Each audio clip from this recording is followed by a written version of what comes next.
Ya baik pemirsa Gamalama TV, kembali lagi di Dialog Spesial, masih bertemakan penguatan kualitas keluarga di tengah tantangan masa depan, dan tentunya masih dengan narasumber yang sangat spesial di malam hari ini. Ada Ibu Merlisa M. Tauhid, Ketua Tim Penggerak PKK Kota Ternate, dan juga Ibu Haja Masni bin Sabu Bakar, tenaga ahli Puspaga Inokane Kota Ternate. Baik, kita lanjutkan kembali ya. Nah, tadi di segmen sebelumnya banyak kita ngupas bahwa sebenarnya intinya adalah kunci ya dari keluarga itu sebenarnya dipegang oleh ibu ya. Nah, ibu inilah yang sangat diharapkan untuk bagaimana membentuk karakter anaknya ya dan sebagainya. Nah, ini agak menarik Bu ya. Kalau kita lihat bahwa angka perceraian juga tinggi ya, tadi katakan, kemudian kekerasan juga ada deh, kemudian anak-anak yang terabaikan juga luar biasa kita lihat di sana sekali ya. Nah, ini kan dia sangat bertolak belakang juga dengan sebenarnya apa yang sebenarnya sudah dibangun oleh Kota Ternate dengan kota yang agamais ya, kota layak anak, macam-macam lah ya sudah diperbuat ini kan. Nah, ini bagaimana mungkin Ibu Lisa sendiri sebagai tim penggerak PKK yang untuk bagaimana mengembalikan ini ya, agar perempuan-perempuan ini ya kembalilah untuk menjalankan fungsinya selain laki-laki yang juga harus berpegang peran penting ya, seperti apa ini? Baik, terima kasih Pak Mat. Jadi kembali kita berbicara bahwa perempuan, dalam hal ini ibu, mempunyai peran yang sangat penting di dalam keluarga. Karena bicara kualitas berarti kita bicara mutu. Bagaimana kita menghasilkan keluarga yang baik atau tidak baik. Nah, itu dimulai dari dalam rumah tangga, dalam keluarga, sebagaimana keluarga adalah kelompok masyarakat terkecil ya. Jadi kita menyumbang hal yang baik ke masyarakat atau yang tidak baik ke masyarakat. Nah, sebagai pendidik tentunya ibu harus dibekali hal-hal yang lebih ya, terkait hal pendidikan, kemudian agama, kemudian pengetahuan tentang sosial, kemudian hal-hal lain yang bisa membantu dalam pendidikan anak terutama di rumah. Saya menitik beratkan pada pendidikan agama karena ini semua ya, seluruh lapisan masyarakat harus meyakini itu, karena berangkat dari hal-hal yang diatur oleh agama, insya Allah itu menjadi pagar bagi kita, bagi anak-anak ya, bagi suami, bagi saya pribadi tentunya, kemudian anak-anak, sehingga ketika melangkah ingatan kita kembali bahwa kita tidak bisa seperti itu karena agama kita tidak mengajarkan hal seperti itu. Karena kita bicara tentang hubungan kita dengan manusia, itu pun diatur dalam agama ya Ibu nih ya, bagaimana kita bertetangga. Kemudian bicara pendidikan, kita juga diajarkan oleh agama harus punya ilmu, harus berilmu. Kemudian terkait dengan faktor ekonomi, kita juga dianjurkan harus punya usaha, harus bisa menghidupi diri sendiri ya. Jadi semua menjadi ibu memang agak sedikit berat Pak Mat, karena semua ilmu yang itu harus punya dalam diri kita. Jadi mungkin kita sambil berjalan sambil belajar. Jadi setiap hal ke depan itu adalah hal-hal baru yang harus kita sikapi. Mungkin hari ini kita dengan masalah yang lain kita selesaikan, besok lusa dengan hal yang lain juga. Jadi fungsi ibu di dalam rumah tangga memang sangat penting, sangat berat. Kemudian ibu juga harus bisa menjadi role model. Jangan dalam artian kita memberi arahan kepada anak-anak, instruksi tidak bisa begini, tidak bisa begitu, padahal kita bertolak belakang dengan apa yang kita sampaikan. Contoh mungkin yang paling simpel terjadi ketika kita suruh anak-anak mandi padahal diri kita sendiri belum mandi. Ya kan, kita minta anak-anak untuk misalnya mengaji, kemudian waktu sholat, padahal kita sendiri jauh dari hal yang kita sampaikan tadi, seperti itu.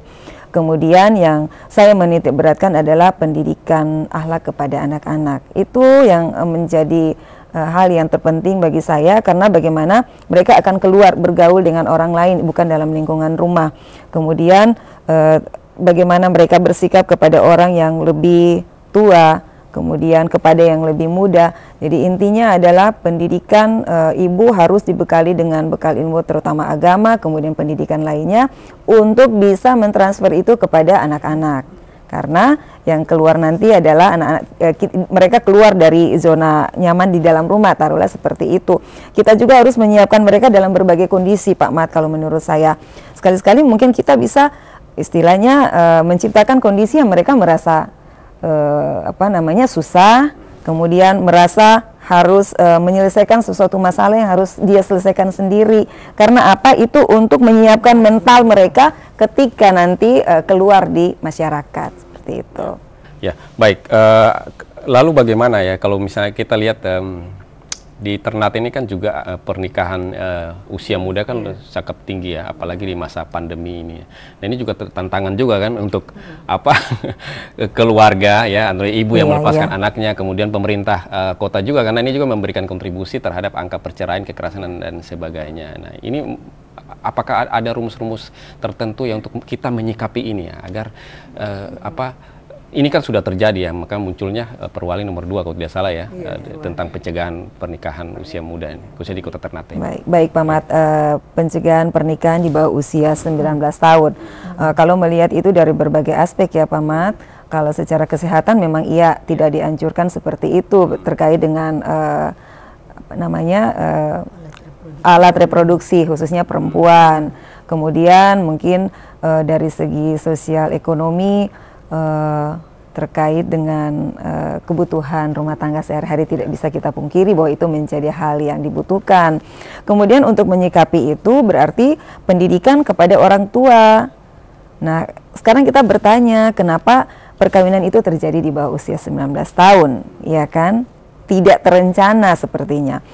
Jadi hal-hal yang menjadi penyebab pernikahan di bawah usia 19 tahun itulah yang harus mungkin kerja keras dari Puspaga sebagai lembaga pendidikan untuk keluarga, memberikan edukasi kepada masyarakat, khususnya perempuan mungkin lewat pendidikan di sekolah. Kemudian mungkin bisa dengan kami tim penggerak PKK untuk selalu memberikan edukasi terhadap masalah-masalah yang terjadi akibat dari pernikahan dini. Kami di PKK lewat program kerja Pokja 1 pembinaan mental keluarga ada kegiatan untuk itu. Jadi mungkin kami dengan PKK kelurahan selalu dengan mitra-mitra terkait seperti Puspaga, kemudian dengan DP3A baik provinsi maupun Kota Ternate akan memasukkan itu dalam program kerja kami berupa sosialisasi dan edukasi di kelurahan. Seperti itu ya. Baik, kalau kita, saya ke Ibu Mas Nidul. Nah ini kalau kita coba membanding-bandingkan antara pola asuh keluarga zaman dulu ya dengan zaman sekarang ini kan agak berbeda ya. Nah kalau kacamata Ibu, kalau dulu itu dengan sekarang ini mana sih sebenarnya yang baik ya menurut Ibu sendiri, yang mungkin bisa kita adopsi ya, yang atau beradaptasi dengan perkembangan saat ini. Iya, terima kasih Pak Mat. Iya, sebenarnya kalau kita lihat perbedaan pengasuhan dulu dengan yang sekarang ini, dulu paling kalau menurut saya dulu yang lebih baik. Kenapa ya? Kenapa? Kalau dulu itu kita orang tua-tua kita itu melatih, kita bilang kita tuh satu kali kita sudah dengar, itu pertama. Yang kedua, kita masih menghargai orang tua kita. Misalnya orang tua ada duduk, ada tamu, kita mau jalan saja. Sekarang ini kan dengan zaman sekarang ini, dengan banyak internet yang lebih ini digital, banyak hal-hal yang ini yang sudah dilupakan. Sehingga di sini momentum yang penting orang tua yang harus memberikan edukasi, seperti dikatakan oleh Bu Lisa tadi. Ya, memang zaman berbeda, seperti Ali bin Abi Thalib radhiyallahu anhu berkatakan bahwa dalam pengasuhan mendidik anak, kalau boleh 100 tahun yang ke depan sudah kita siapkan. Terus Ali bin Abi Thalib radhiyallahu anhu katakan juga bahwa didiklah anakmu sesuai zamannya, ya. Jadi disuruh kita sesuai anak kita, misalnya nih dengan masa internet ini kita memang harus sesuai masa sekarang, tapi harus kita pilih-pilih mana yang baik, mana yang tidak baik. Kita harus jaga karena anak-anak ini kan masih labil, ya. Kadang mereka kalau melihat, misalnya contoh Pak Mat, saya waktu masih kadis, saya ke Morotai, ya, masalah anak-anak itu ya, pelecehan seksual anak-anak dengan anak-anak, dan SMP itu anak SMP dan SMP. Waktu saya bawa psikolog ke sana, saya tanya untuk anak-anak itu, nak bikin ini tahu salah tidak? Kak Ibu, kita lihat di HP. Nah, ini jadi contoh. Jadi orang tua mengenai HP ini harus betul-betul kita jaga, harus kita kontrol, ya.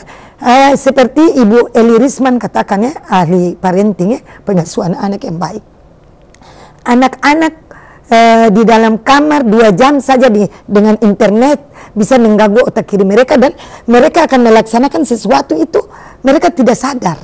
Jadi kita sebagai orang tua, terutama ibu, kalau apalagi ibu, kalau ibu yang terus ibu rumah tangga kan harus waktu kontrolnya kan lebih banyak ya.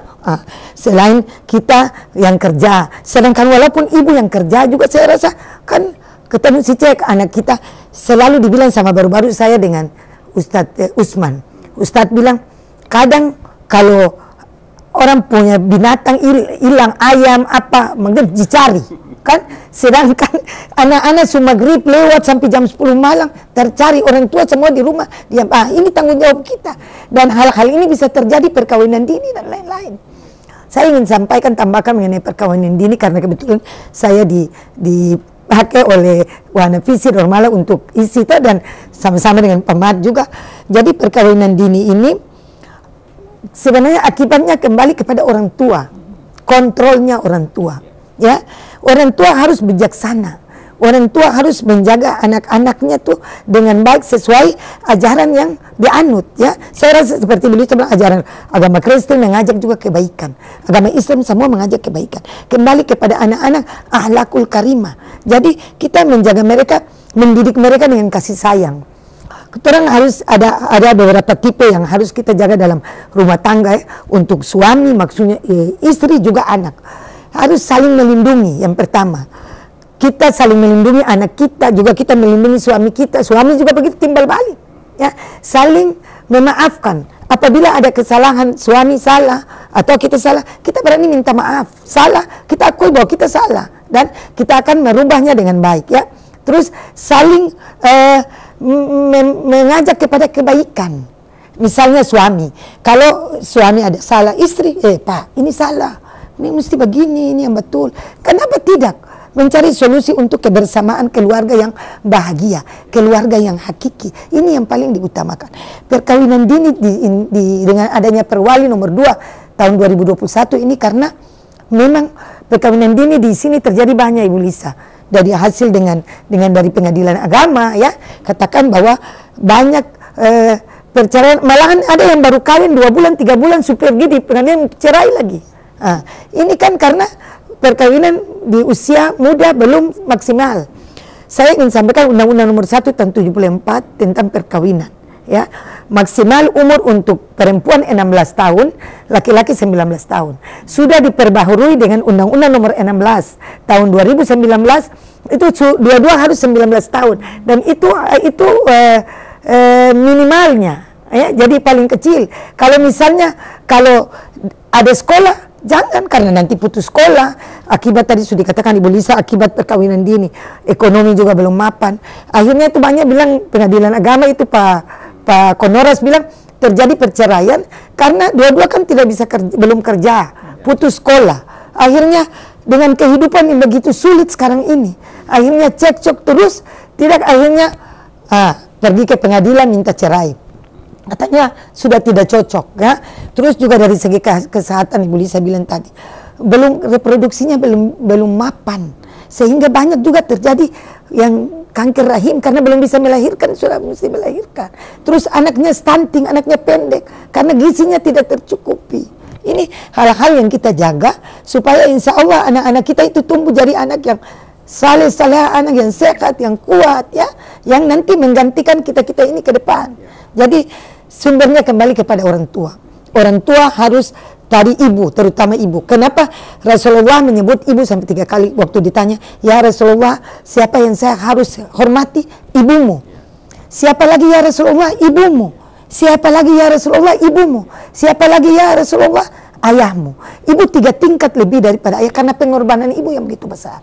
Ibu kodratnya berbeda dengan ayah, cuma ibu hamil, melahirkan, menyusui ya, yang itu yang tidak ada pada pematu laki-laki tuh ya. Jadi biar bagaimana laki-laki tetap harus hormati istri. Rasulullah itu paling sangat mencintai istrinya, malahan beliau memuji dengan kata-kata sayang, mencium istrinya, dengan itu menambah bumbu-bumbu kasih sayang, cinta kasih, sampai sebut kepada istrinya Humaira, pipi yang kemerah-merahan.